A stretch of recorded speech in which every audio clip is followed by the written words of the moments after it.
कराची के लियारी वारे इलाके बगदादी में घण माड़ इमारत किरण सबब 7 ॼणा दबजी फोत थी विया आहिनि। अफ़सोसनाक ख़बर आहे। नाज़िमा सां शेयर कयूं पिया। सूबाई वज़ीर सईद गनी लियारी में इमारत किरण वारे वाक़े वारे हंधि पहुची वियो आहे। सईद गनी किरंदड़ इमारत बाबति डीसीज़ रेस्क्यूज़ अख़्तियारनि ऐं ॿियनि खां तफ़सील वरिता आहिनि। सूबाई वज़ीर सईद गनी जो चवणु आहे त दबियल जेके माण्हू आहिनि उन्हनि खे बचाइणु घुरिजे। उन चयो त ग़ैर क़ानूनी अॾावती माफ़िया शहरनि जी ज़िंदगियुनि सां खेॾी रही आहे।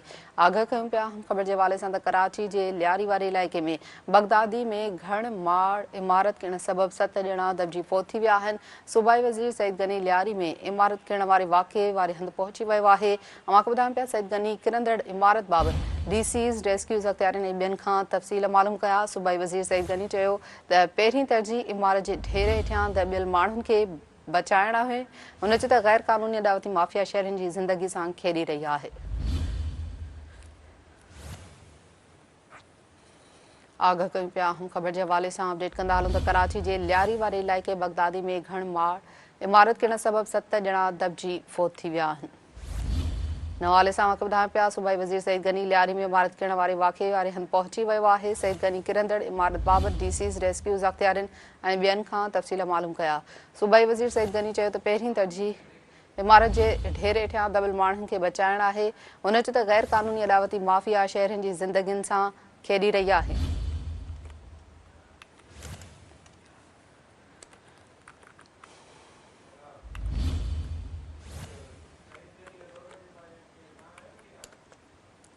ब्रेकिंग न्यूज़ नाज़िमा सां शेयर कयूं पिया। कराची के लियारी वारे इलाके में घण माड़ इमारत किरण सबब 7 ॼणा दबजी फोत थी विया आहिनि। कराची जो लियारी वारो इलाइक़ो बगदादी में घण माड़ इमारत किरी पई आहे, जंहिंजे नतीजे में 7 ॼणा दबजी फोत थी विया।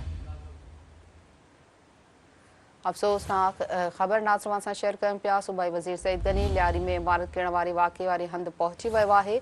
सईद गनी किरंदड़ इमारत बाबति डीसीज़ रेस्क्यूज़ अख़्तियारनि ऐं ॿियनि खां तफ़सील वरिता आहिनि। सूबाई वज़ीर सईद गनी चयो त पहिरीं तरजीह इमारत जे ढेर हेठियां दबियल माण्हुनि खे बचाइणु आहे। हुन चयो ग़ैर क़ानूनी अॾावती माफ़िया शहरनि जी ज़िंदगियुनि सां खेॾी रही आहे।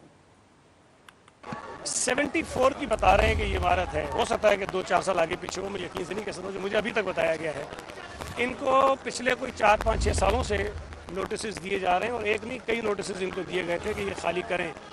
लेकिन मैं शहरियों की मुश्किल को भी अंडरस्टैंड कर सकता हूँ, लेकिन मैं फिर कह रहा हूँ कि एक तरफ आप के लिए वो जो घर है आपका जिसमें आप रह रहे हैं, दूसरी तरफ आपकी जान है।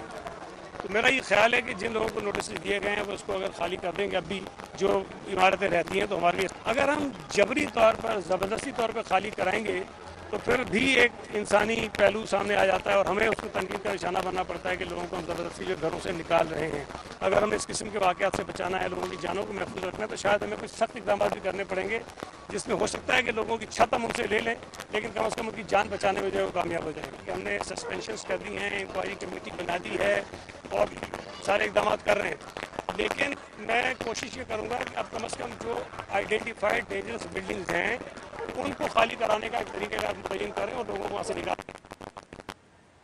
ब्रेकिंग न्यूज़ नाज़िमा सां शेयर कयूं पिया। कराची के लियारी वारे इलाके बगदादी में घण माड़ इमारत किरण सबब 7 ॼणा दबजी फोत थी विया आहिनि। सईद गनी बि इलाइक़े में पहुतो आहे। तफ़सील मालूम कंदासीं चीफ रिपोर्टर फयाज़ कुरैशी खां। जी फयाज़ कुरैशी, छा तफ़सील आहिनि? आगाह कजो इन हवाले सां।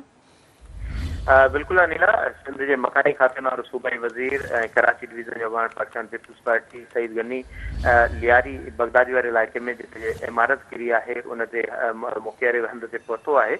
उन डिप्टी कमिश्नर रेस्क्यू इख्तियारीन ऐं ॿियनि अमलदारनि खां इमारत के हवाले से तफ़सील तलब कया। हवाले से केस अमलदारनि ब्रीफिंग ॾिनी ऐं इमारत की सूरत हाल के हवाले से आगाह कयो। उनते चवणो हुयो त ही जेको घण माड़ जेका इमारत माफ़िया जोड़ण वारो जेको निज़ाम है, इन में जेके माफ़िया आहिनि उहे न सिर्फ़ माण्हुनि जी जेका ज़िंदगियुनि सां खेॾी रहिया आहिनि, बल्कि अहिड़े क़िस्म जो अमल आहे उहो माण्हुनि जी जाननि सां खेॾण सां गॾोगॾु उन्हनि जी ज़िंदगी खे जारियूं खसण लाइ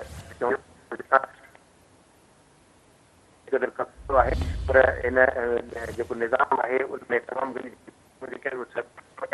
इन हवाले से उन कोशिश है या बेहतर करे, क्योंकि संदसि चवण त 7 ॼणा दबजी जेके